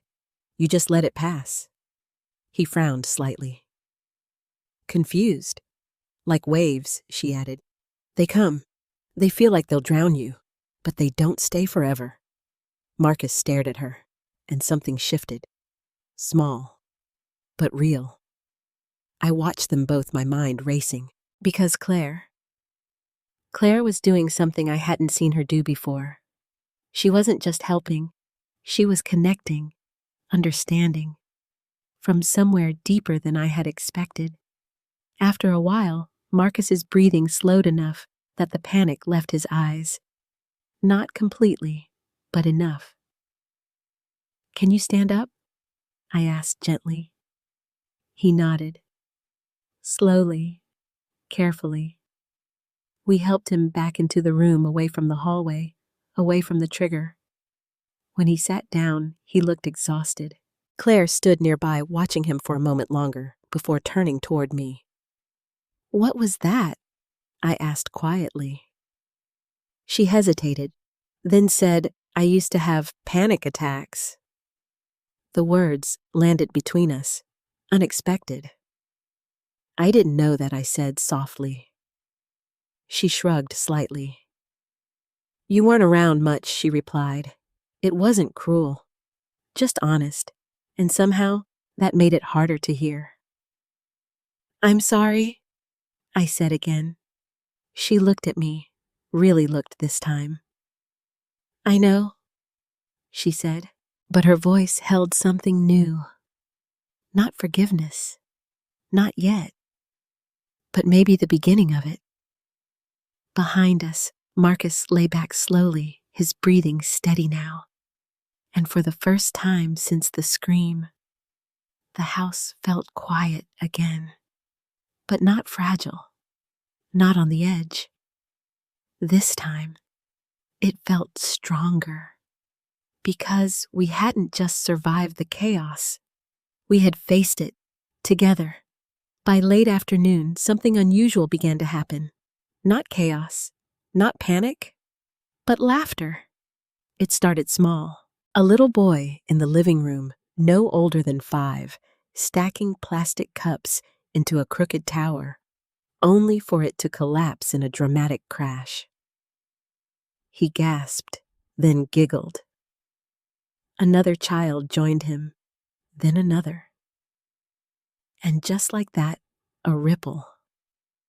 It spread, soft at first, then stronger. For the first time since they arrived, the house didn't feel heavy with fear. It felt alive. I stood near the doorway watching it unfold, my arms folded loosely across my chest. Claire stood beside me. Neither of us spoke. We just watched. "I didn't think that would happen so fast," she said quietly. "It doesn't always," I replied. She nodded slowly. They're still scared, she added. Yes, I said, but fear doesn't erase everything else. Claire's gaze lingered on the children. They still know how to be kids, she murmured. I smiled faintly. Sometimes they just need permission. She looked at me. What do you mean? I gestured toward the room. They watch us, I said. They wait to see if it's safe. If no one's yelling, if no one's hurting them, eventually they start to believe it. Claire's expression shifted. And then they relax, she said. A little, I answered. We fell into silence again, but this silence felt lighter. And then a knock at the door. Sharp. Unexpected. The laughter faded almost instantly. The children froze. Some of them looked toward the door with wide eyes. Others instinctively moved closer to each other. Fear. It came back that quickly. I felt it too, a tightening in my chest, because something about that knock felt different, not like staff, not like help. Claire glanced at me. Are you expecting someone? She asked. I shook my head slowly. No. The knock came again, louder this time, more insistent. I walked toward the door carefully, every step deliberate. Stay here, I said quietly to Claire. She didn't argue, but I could feel her watching me. I reached the door, paused, then opened it. And everything inside me went cold.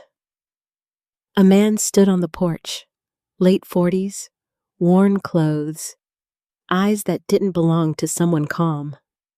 Behind him, a car idling at the curb.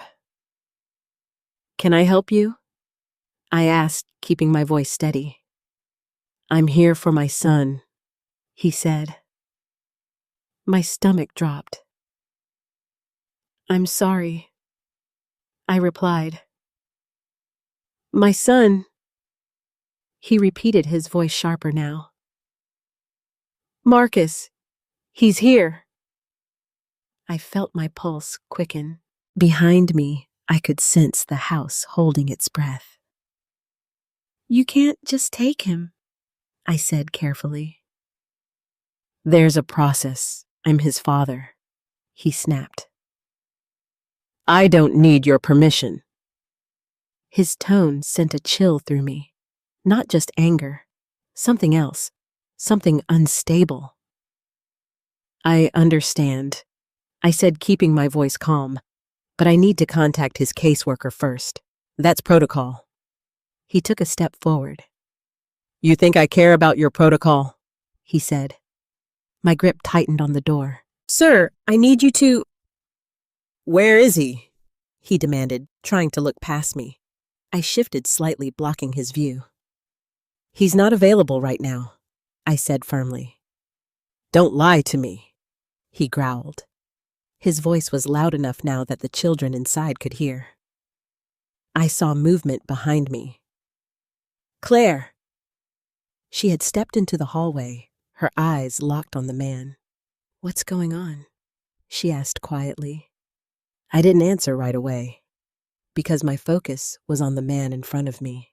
On the way his fists clenched. On the way his breathing was uneven. On the way his eyes darted, not just angry, but unpredictable. This isn't safe, I said, more to myself than to anyone else. What he snapped. I met his gaze. You need to leave, I said. The words surprised even me, but they felt right, necessary. His expression darkened. You don't get to tell me what to do, he said.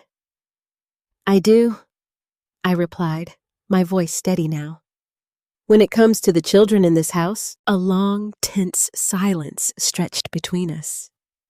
Then you think you're better than me, he said, his voice low, dangerous.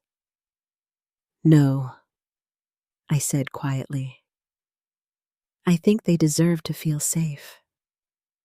Something in my words hit him, not in a way that calmed him, in a way that provoked him.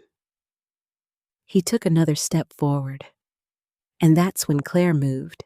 She stepped beside me, not behind, not watching, beside me. "You need to leave," she said, her voice firm. The man glanced at her. "And who are you?" he scoffed.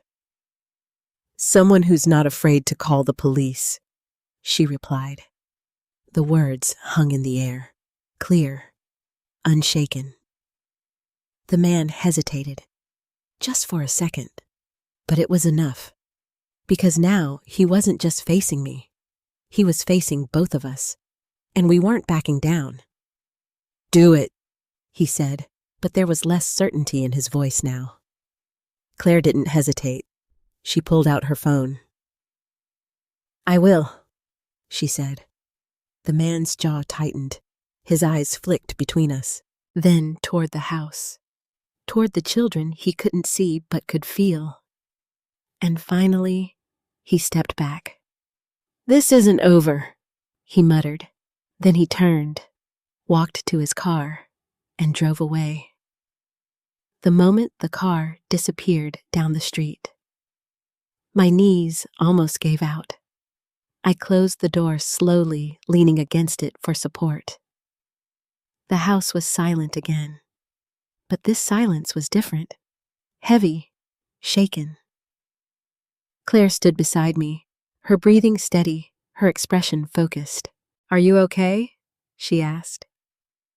I nodded faintly. "Yes?" But my voice didn't sound convincing, because something had changed. The danger wasn't theoretical anymore. It had shown up at my door, and it had a name. Marcus. I turned slowly. The children were watching us, all of them, their eyes wide, their bodies tense, waiting, watching how we would respond. I took a deep breath, then stepped forward. "It's okay," I said gently. "Everything's okay." They didn't believe me, not yet, but they needed to hear it. Claire moved beside me again, and for the first time, she didn't question my words. She reinforced them. "You're safe here," she said, her voice steady, certain, and this time I believed it too. The house didn't recover right away after he left, even though the car was gone, even though the door was locked, even though Claire and I stood there steady and unshaken on the outside. The fear lingered. You could feel it in the way the children stayed closer together, in the way their voices dropped, in the way laughter didn't return as easily as before. It was like a shadow had passed through the house and left something behind. I moved slowly through the rooms, checking on everyone again, not just physically this time, but emotionally. A little boy clung to an older girl's arm. Two teenagers sat shoulder to shoulder, not speaking, but not separating either. Even Lily, she didn't leave my side. Her small hand found my sleeve again, holding on not as tightly as before, but with quiet insistence. I crouched down beside her. "It's okay," I whispered. She looked up at me.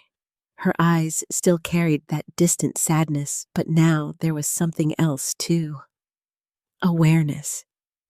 She had understood what happened, even if no one explained it.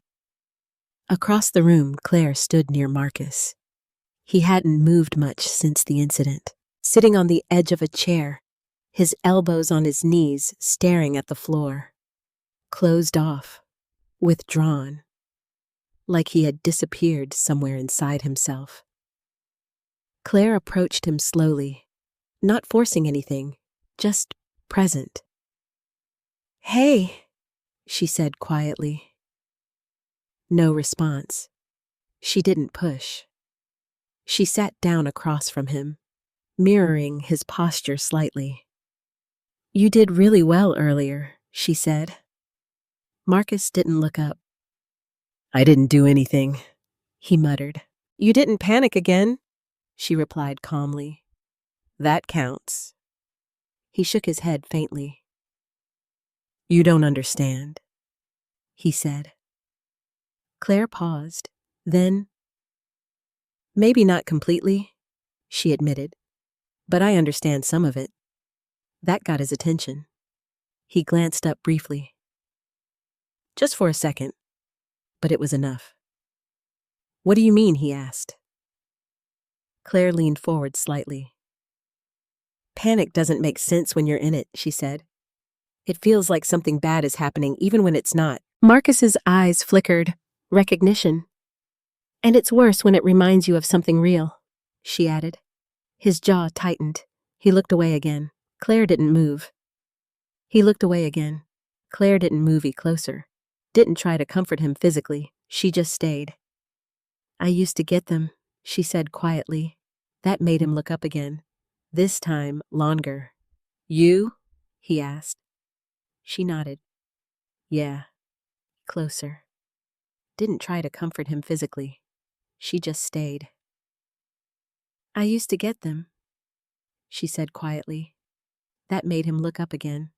This time, longer. "You?" he asked. She nodded. "Yeah." He studied her, like he was trying to decide if she was telling the truth. "If you know, then why didn't you run?" he asked. Claire blinked. "What?" When he came, Marcus said, his voice low. "You didn't run." Claire hesitated, just for a second. Then she said something that caught me completely off guard. "Because someone stayed for me once." Marcus frowned slightly. "What do you mean?" She glanced at me, then back at him. "I didn't always have that," she admitted. "But when I finally did, it made a difference." My chest tightened, because I didn't remember being that person. But maybe someone else had been. Or maybe she was talking about something I hadn't seen. Marcus looked down again, his voice quieter now. "He's not going to come back, right?" Claire didn't answer immediately, because we both knew we couldn't promise that. But she didn't lie. "We won't let him hurt you," she said firmly. It wasn't a guarantee. It was something better. A commitment. Marcus nodded slowly. Not fully reassured, but steadier. I stepped closer then. "We're going to talk to your caseworker," I added. "Make sure everything is handled properly." He didn't respond, but he didn't pull away either. And that was enough for now. The afternoon stretched on, slow, heavy, but not broken. Claire and I worked together again more naturally this time. Less like two people trying to prove something, more like partners. At some point, Melissa called. I stepped into the kitchen to take it. "Georgia." "I heard what happened," she said, her voice tense. "Are you okay?" "Yes," I replied. "But he came looking for Marcus." There was a pause. "That shouldn't have happened," she said. "No," I agreed. "It shouldn't have. We'll handle it," she assured me. "We'll escalate this. There will be restrictions put in place immediately." I exhaled slowly. "Thank you. And Georgia," she added, her tone softer now. "You did the right thing. I didn't feel like I had. I felt like I had just reacted. But maybe that was enough." When I returned to the living room, Claire was sitting on the floor with a small group of kids. They were drawing, crayons scattered across the table, paper filled with uneven shapes and bright colors. I stopped for a moment, just watching, because the scene felt normal, almost. Claire held up one of the drawings. "What is this?" she asked a little boy. "A house," he said proudly. She smiled. "It's a good one." He beamed. And in that moment, something inside me shifted. Because this wasn't just about the children anymore. It was about Claire, about what she was becoming, about what she had been missing, and what I had failed to give her. I walked over slowly, sitting down beside them. "Can I join?" I asked. Claire glanced at me, a small pause. Then, "Yeah," she said. Simple, but it meant everything. We sat there together, drawing, talking softly, helping where we could, and for the first time in years. It didn't feel like we were on opposite sides of something. It felt like we were finally on the same side, but deep down, I knew this wasn't over yet, because some things don't end with one confrontation. They build, they return, and when they do, you have to be ready. This time, I wouldn't face it alone. The next morning came with a kind of quiet that felt different. Not heavy, not fragile, just calm. For the first time since the bus had arrived, I woke up without that sharp sense of urgency pressing down on my chest. It didn't last long, because reality followed quickly behind. They were leaving. I stood in the kitchen, my hands wrapped around a mug of coffee that had gone untouched. Outside, I could hear the low rumble of engines again. More vehicles this time. Not one bus. Several. Placement teams. Social workers. A system finally catching up. Claire walked in behind me. She didn't say anything at first. She didn't have to. We both knew. "It's time," she said softly. I nodded. Neither of us moved, because once we did, everything would change again. The children had already started gathering their things. What little they had: plastic bags, worn backpacks, a few items that now carried new meaning because they had been part of this place, this temporary home. I moved into the living room slowly, taking it all in, trying to memorize it, because I knew this moment would pass too quickly. "All right, everyone," one of the caseworkers said gently. "We're going to start organizing into groups." The room shifted. Children stood, some quietly, some reluctantly, some clinging to each other. I walked over, helping where I could, but this part never got easier. No matter how many times I told myself it was for the best, no matter how many times I reminded myself they were going somewhere more stable, it still felt like loss, every time. I saw Marcus near the back of the room. He looked different, not completely at ease, but not broken either. He noticed me and gave a small nod. I returned it. "You're going to be okay," I said quietly. He hesitated. Then, "Thank you," he said. Two simple words, but they carried something real. I smiled gently. "You did the hard part," I told him. He didn't argue. For once. Across the room, Claire stood frozen, her eyes locked on one person, Lily. The little girl stood near the doorway, clutching her blanket tightly, her eyes darting around as the room filled with unfamiliar adults again. Fear had returned, not as strong as before, but enough. Claire stepped forward slowly, kneeling down in front of her. "Hey," she said softly. Lily didn't respond, but she didn't pull away either. "They're going to take you somewhere safe," Claire continued. "Just like here." Lily's grip tightened on the blanket. Her eyes flickered, searching, uncertain. Claire swallowed. I could see it. The emotion rising. The part of her that hadn't expected this to matter so much. "You're going to be okay," Claire said again. But this time, her voice cracked. Lily looked at her, really looked. And then, something happened. Small, but powerful. Lily reached out. Not toward me, toward Claire, her tiny hand grabbing onto Claire's sleeve, the same way she had held onto me. But now, she chose Claire. Claire froze, her breath catching. "Hey," she whispered. Lily didn't speak, but her eyes, they said enough. Claire wrapped her arms around her gently, carefully, like she was afraid the moment might break if she held on too tightly. "It's okay," Claire whispered. "I've got you." The words hit me, because they were mine, once, and now they were hers.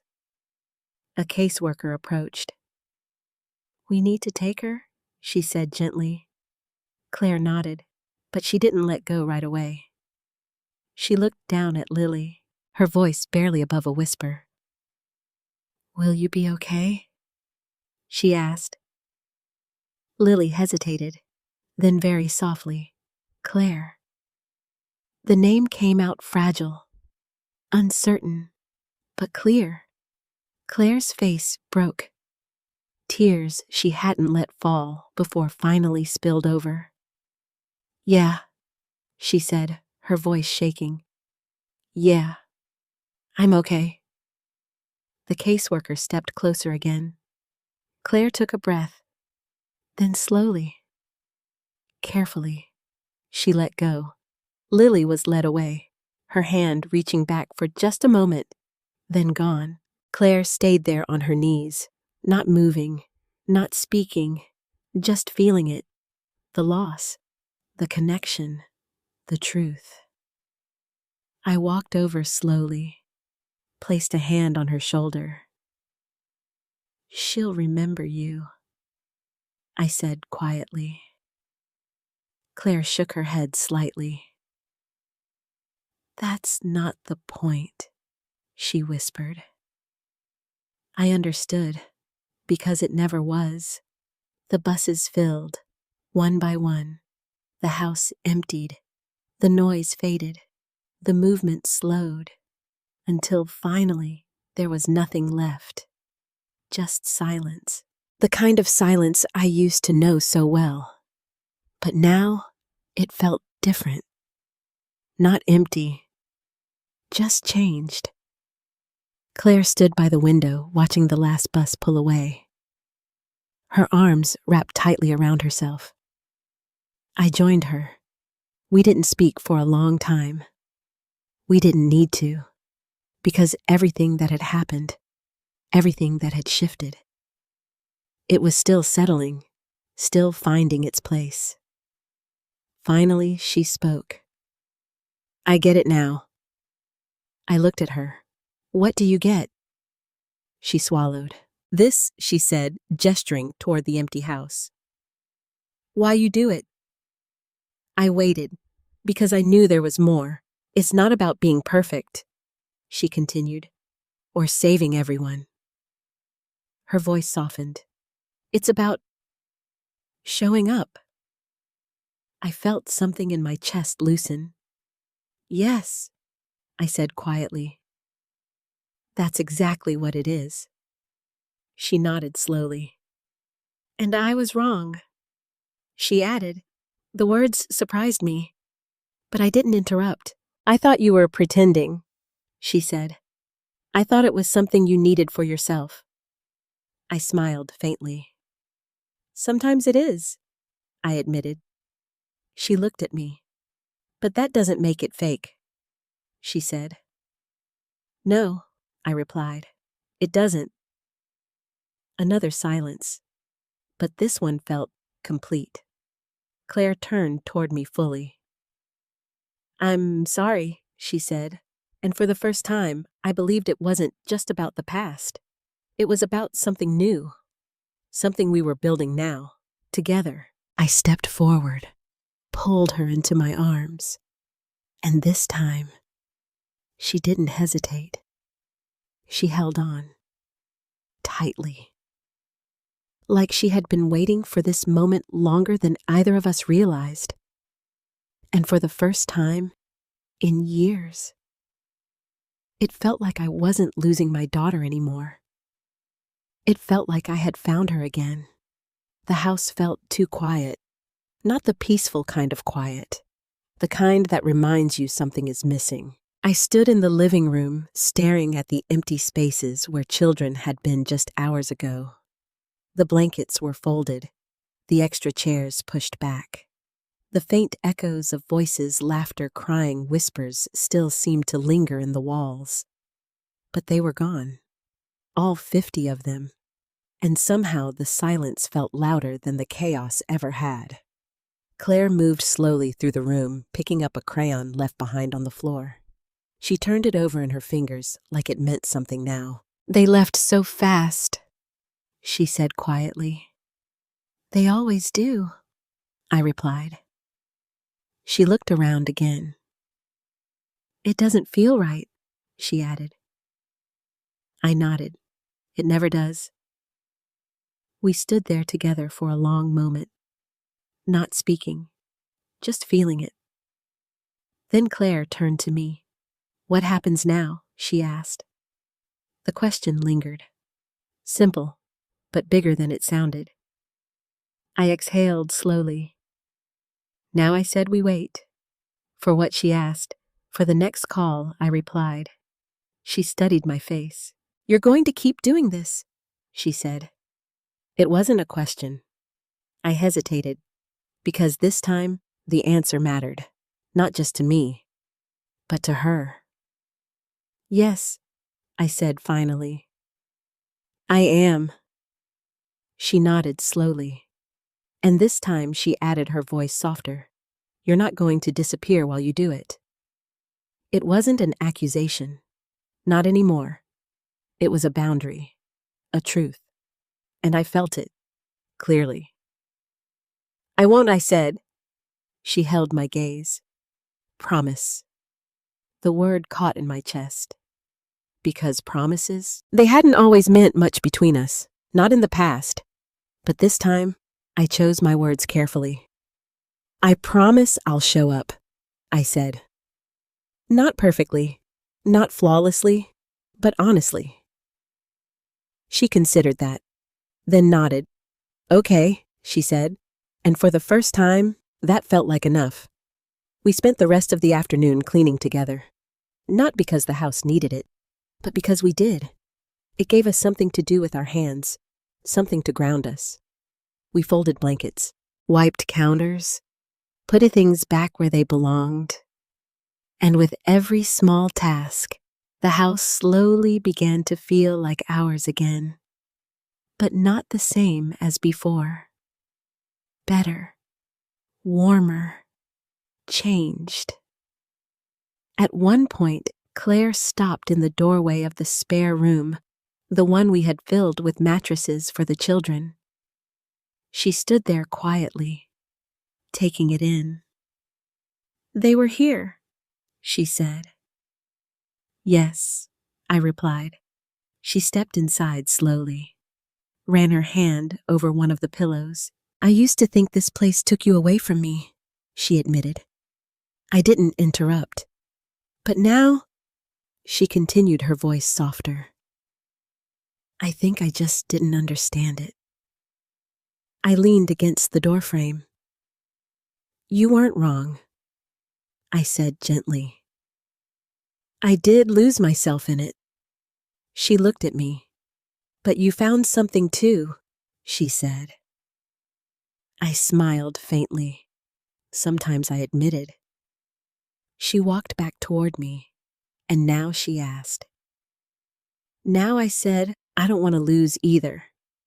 She studied my face. Then she smiled. Small, but real. "Good," she said. Later that evening, we sat on the back porch together. The sun dipped low in the sky, painting everything in soft sheen. The sky painting everything in soft shades of gold and orange.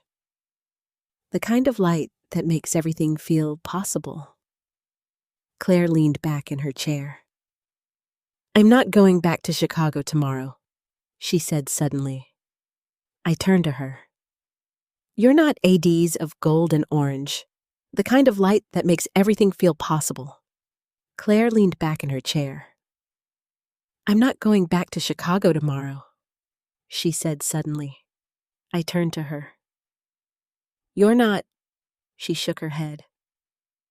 I called my office, she explained. I told them I needed a few more days. My heart shifted. Why? I asked softly. She hesitated. Then, because I think I'm not done here yet, she said. The words hit deeper than anything else she had said all day. Not done. Here. With me. I swallowed. You don't have to stay for me, I said. She smiled slightly. I know, she replied, then added, I'm staying because I want to. That was different. That meant everything. We sat in silence for a while after that. But it wasn't empty. It was full of understanding, of things finally said, of things finally seen. The air felt lighter, easier, and for the first time in years, I didn't feel like I was holding everything together by myself. Because I wasn't. Claire spoke again, her voice softer now. Mom? Yes. She looked out toward the fading sunlight. I think kindness isn't about being perfect, she said. I smiled gently. No, I agreed. She nodded. It's about staying, she added. Even when it's hard, I felt something warm settle in my chest. Yes, I said quietly. That's exactly what it is. She turned toward me. And you did that, she said. I shook my head slightly. Not always. She held my gaze. But you're doing it now. And somehow, that felt like enough. The phone rang just as the sun disappeared. Claire and I both looked toward the sound, then at each other. A quiet understanding passed between us. This was it. The next call. The next moment. The next choice. I stood slowly, walked inside, picked up the phone. Georgia Whitman, I said. A pause. Then, Georgia. We have another situation. I closed my eyes briefly. Not in exhaustion, not in dread, but in acceptance. I opened them again and glanced toward the porch. Claire was standing in the doorway now, watching me, not waiting to see if I would choose again, but standing there, ready. I'm here, I said into the phone, and this time I knew I wasn't alone. There are moments in life when we believe we understand love, kindness, and sacrifice until something happens that forces us to see them differently. For me, I thought kindness meant helping as many people as possible. I thought showing up for others was enough. But I learned something deeper. Kindness isn't just about how many people you help. It's about who you stay for. Sometimes, the people closest to us don't need grand gestures. They don't need us to save the world. They just need us to be present, to listen, to notice, to stay. Claire didn't need a perfect mother. She needed me, not divided, not distracted, but real. And those 50 children, they just need us to be present, to listen, to notice, to stay. Claire didn't need a perfect mother. She needed me, not divided, not distracted, but real. And those 50 children, they didn't just need a place to stay. They needed to feel seen, even for a moment, even for a few days. That's what changes people. Not perfection, presence. So, I want to ask you something. Have you ever felt like someone chose everything else except you? Or maybe Have you ever realized you were too busy giving to the world and forgot someone close to your heart? Share your thoughts in the comments. I read every single one. And if this story touched you, if it made you feel something real, don't forget to like and subscribe. Because sometimes, the smallest stories carry the biggest truths.